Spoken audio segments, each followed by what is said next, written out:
কি বলতো, এটা হচ্ছে সিমুইয়ের এখন বানাবো চাউমিন। দেখতে থাকো তোমরা।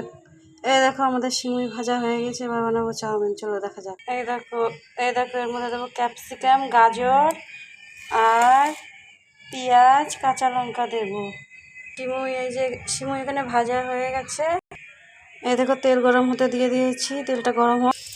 এই দেখো পেঁয়াজ দিয়ে দিয়েছি, পেঁয়াজটা ভাজা হচ্ছে। এই দেখো এবার গাজর ক্যাপসিকাম দিয়ে দেবো। গাজর ক্যাপসিকাম দিয়ে একটু নাড়িয়ে নিই। এবার ভাজা সিমুইটা দিয়ে দিয়েছি এর মধ্যে, এবার দিয়ে নাড়াচ্ছি। এবার জল দিয়ে দেবো। ভিডিওটা দেখতে। এই দেখো জল দিয়ে দিয়েছে এর মধ্যে।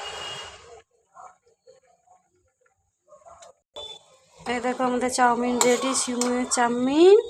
ভিডিওটা ভালো লাগলে অবশ্যই লাইক, কমেন্ট, সাবস্ক্রাইব করে দেবে। টাটা। Chow mein ready. টাটা।